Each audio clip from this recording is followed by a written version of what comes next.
This video documents the 4,995th tour, starting on the 6th of October 2012 in Boston. The classic New England Tauck Tour begins here in the Back Bay. The hotel for the tour start, the Westland Copley, is located across the street from the oldest library in the United States, Boston Public Library. Tauck Tours always begin by meeting the tour director, in our case Debbie, and having dinner at the hotel we are staying at, the Westin Copley. Cocktails followed by dinner. Day 2 of the classic New England tour as the sun begins to rise in Boston. The Sunday morning tour begins at Harvard. This is the Harvard Commons with lots of tourists and few students. This is Harvard's library. Harvard is the oldest college in the United States. This library is the second largest in the United States after the Library of Congress. Hi there! We're in Harvard Yard, and that is a famous building. This is Harvard, where my grandfather and my uncle and my first cousin went to law school. Now we will look at Old Ironsides, the USS Constitution Old Ironsides, a frigate. And an answer to a very important question. Where do the sailors go? At the head. Each of those 24-pound guns takes 17 people to load and 17 steps to fire. This red line is the Freedom Trail, which takes one on a 6 or 7 mile walking tour to the various important sites of Boston. Here's the statue of Paul Revere riding away from the Old Town Church, where lanterns were put in the steeple, one if by land, two if by sea. Day 3 of the tour begins here on the Lexington Green, where the first shots of the American Revolution took place in April 1776.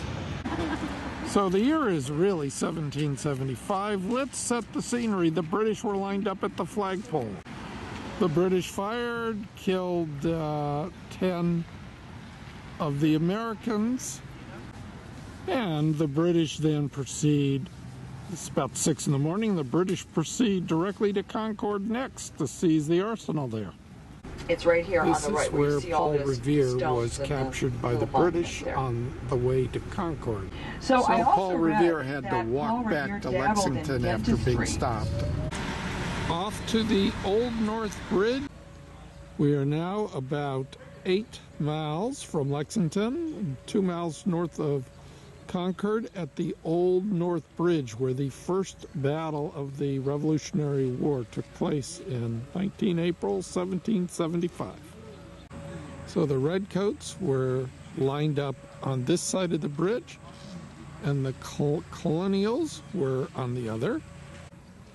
The colonials, about 400 strong, advanced down that little hill towards the bridge, opened fire, and routed about 96 redcoats that were in a raiding party looking for ammunition. So the British retreated back up that trail and back to Boston. Lunch finds us in Salem, Massachusetts. Salem is most famous for the witch trials of 1692. 20 women were found guilty of witchcraft and hanged in this town. The witch trials here in Salem only ended after the governor of the state's wife was accused of witchcraft. Then it ended. While this was a very important place once upon a time, now it has degenerated into a giant tourist trap. A quick afternoon stop at the Old Man in the Sea. Day 4 in Portsmouth, New Hampshire. This is the hotel that we spent the night at.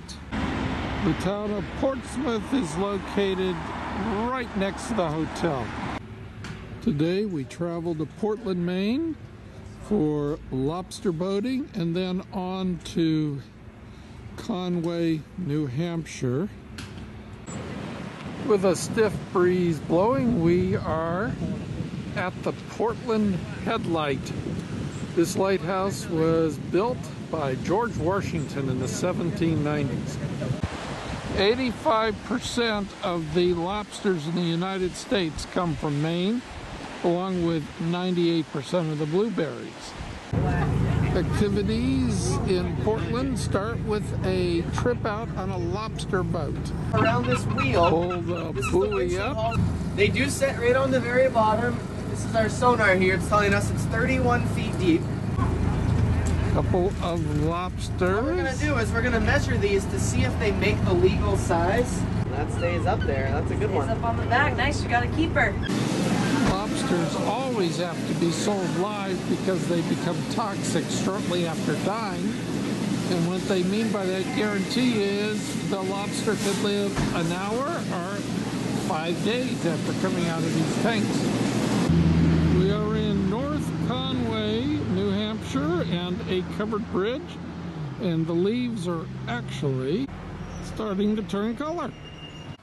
The beautiful White Mountain Resort in North Conway, New Hampshire, situated at the bottom of Cathedral Ledge at the entrance to the White Mountains. In the next row. Okay. And now you've got We your have own spent row. 15 minutes trying to get set up for the Things picture. are pretty good.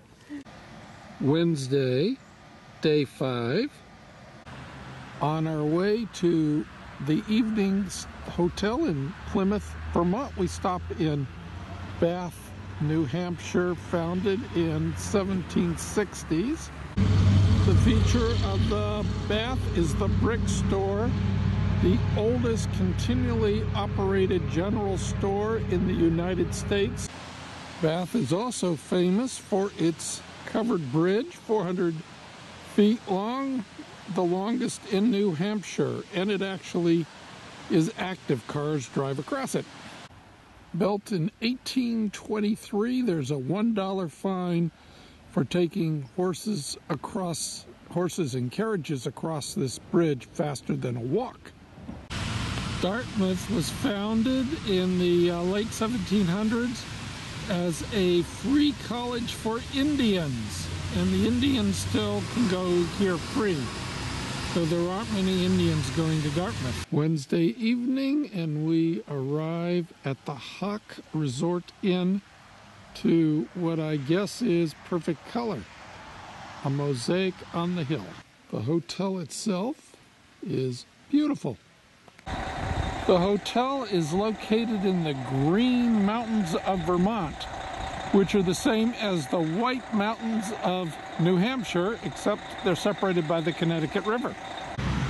After a visit to the Billings farm, we proceed to Woodstock, Vermont for lunch with its own little covered bridge. Woodstock is a 2-block, 2-street town. Calvin Coolidge was the 30th President of the United States from 1923 to 28. Calvin Coolidge lived in the town of Plymouth Notch, founded by his ancestors in 1780 and continuing today. This is where Calvin Coolidge lived most of his life.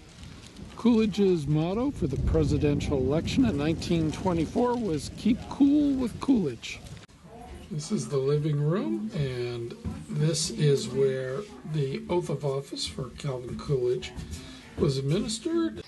The afternoon brings us to the Green Mountain Sugar House the home of maple syrup and maple cremades, which are a soft maple ice cream and a local specialty of this part of Vermont. Day 7 of the New England tour begins in Walpole, New Hampshire at the editing studio of Ken Burns.